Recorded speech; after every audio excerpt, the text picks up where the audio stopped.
Welcome to another episode of Depreciation Nation, where today we are privileged to be sharing the company of Mr. Chuck Beck, who is a legend in the automotive world. We are privileged to be at his shop. We are going to show you around and we're going to listen to a few of his stories. So before we do that, I just want to thank you for the opportunity to be here. Hey, enjoy it. Thank you very much.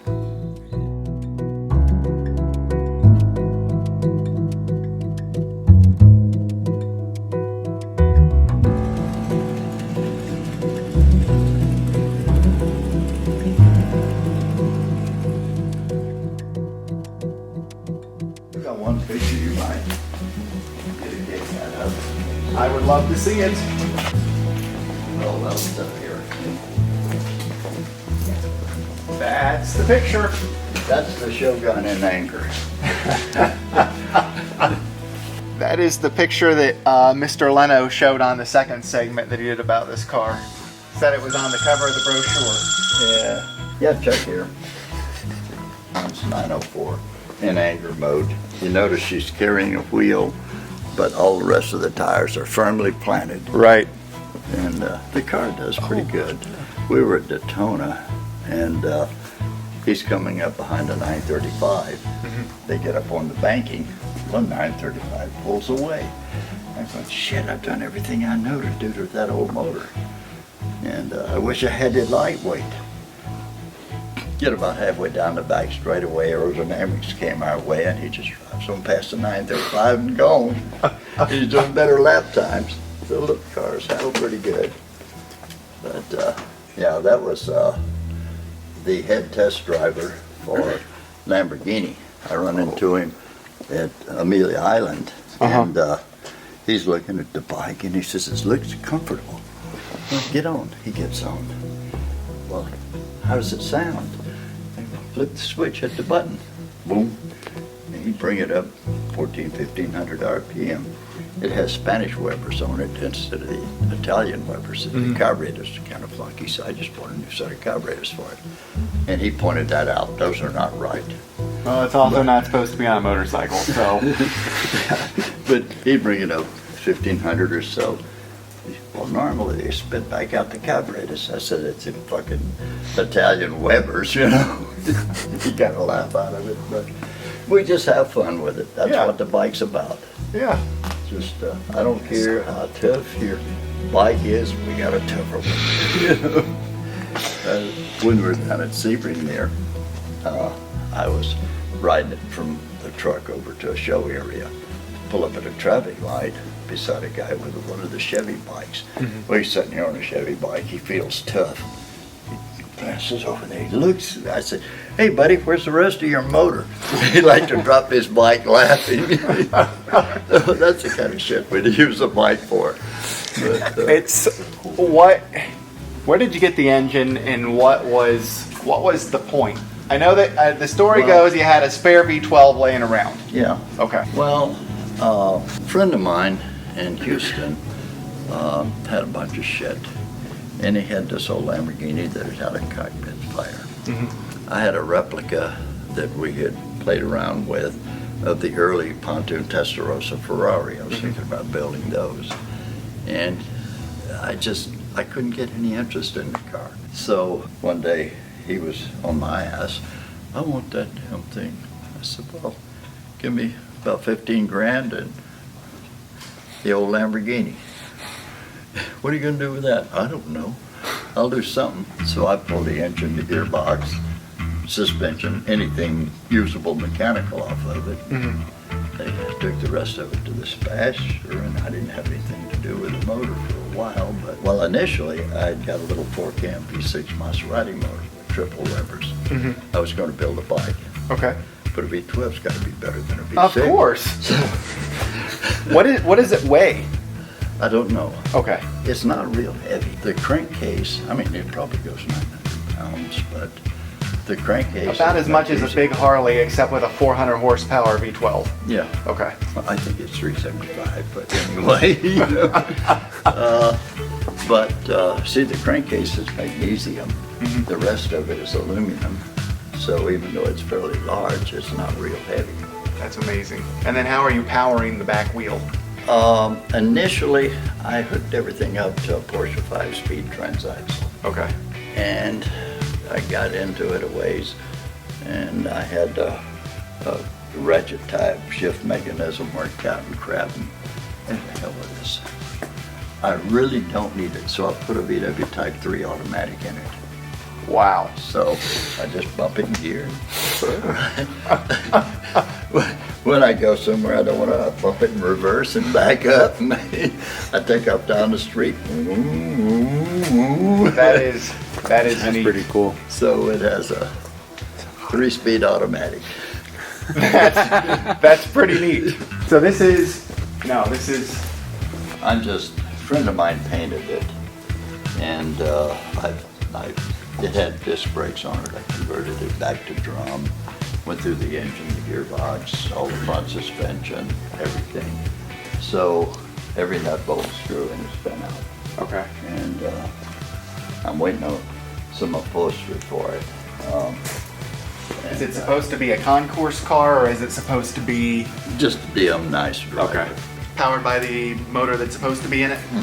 58 Speedster super engine, but How far? I've tried to make it, look like it's supposed to look. And How much power? I don't know, Oh, okay. 75 horsepower or something, Okay. whatever they were. No, I mean the car weighs nothing. Well, the car would run about 100 miles an hour.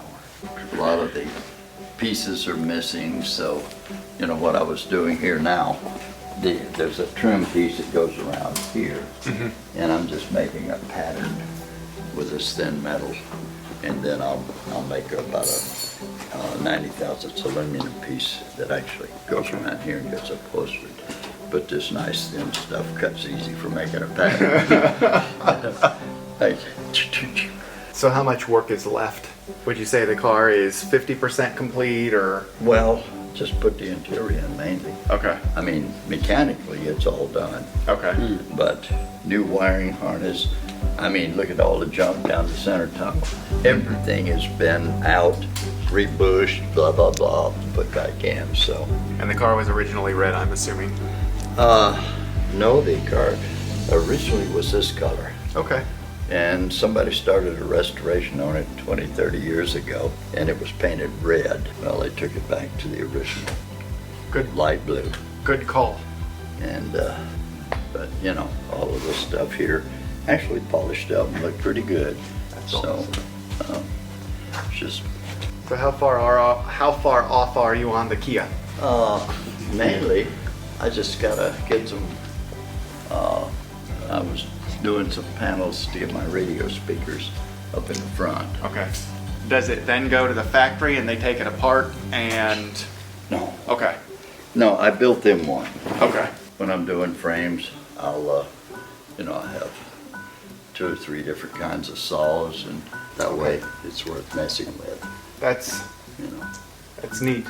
All the suspension parts we build, so I just cut up a bunch of tubing, get on the mill, and fit everything, and throw it in a jig, weld it up, and you got parts. Why Kia? I don't know. I thought that the little Kia Sidewinder, it gives you a little more room than the Subaru in the cockpit. And so I thought about doing that, and so we did one that way and one with the Subaru. And they like the Subaru car, so they can build them with Subarus. I don't That's care. awesome. That's awesome. But the little Kias, they're pretty compact little units. They're 140 horse, that's plenty for that car. And the car should weigh about 1,700 pounds, I think. And they're relatively reliable. Yeah, well, I bought one for my wife. She has 180,000 miles on it, and except for some bends and dings in it, it's still running. I haven't done a damn thing to it. Pour some oil in it now and then, and she drives it. That's awesome. So what do you drive when you're not driving a truck? I drive the pickup Okay. most of the time. Do you have any cars that you keep at your house, or is everything pretty much here? No, at the house I have a couple more Listers and a couple of Spiders, Okay. and my daughter's Spark. She wrecked her Corvette, so I replaced it with a Spark. an 18-year-old going to college, a Spark makes more sense. I would agree. But on the rear window, I put baby Corvette when I bought the Spark. But, oh well, she's 18. Hell, she doesn't need a. Yeah. Actually, she was a very responsible driver with a Corvette. She just looking off. Well, the guy that went to Brazil with me initially, I'd met in, I guess, '83 in Vegas at a show. Okay. And he wound up helping me get started there in Brazil, building the Spiders. And, you know, we've done 2 or 3 projects together over the years. We did a Dodge step-side bed for a while, and, you know, he's I don't know any nice way to say it, but he's full of bullshit. He could sell anybody anything. So, you know, we used to get there in Brazil. If it's a sales operation, I'll carry the briefcase and you talk. If it's anything to do with building a car, you carry the briefcase and I'll talk.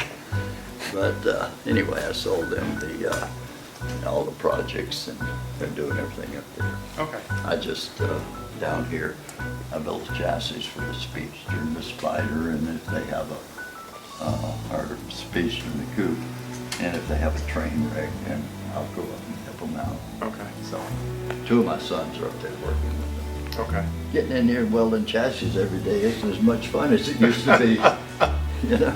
Can we get some footage of that car out there? Do we need footage of that car out there? Well, if you wanted to take that one out and take any pictures on the road or anything, or, you know, this one, whatever. Okay. You know, Which one? I don't know what you want. We'll do whatever you let us do. Yeah, we'll do that. Okay, yeah. Well, On the road. the Lister is, you know, open the door, it's ready to go. Okay. Whatever, you know. Well, let's do that then. Yes. Yeah. Yes. Yes.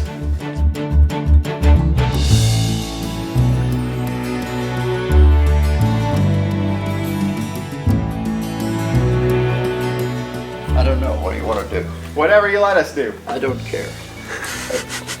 You want to see the Y'all tires? make up your Smoke mind, I'll the drive. tires. You want to get scared, we do that. Can you bring the good camera for that? That is the good camera. Okay, wait, what are we doing? Okay. We're gonna smoke some tires.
decided I wasn't going to be happy if I didn't get to do that.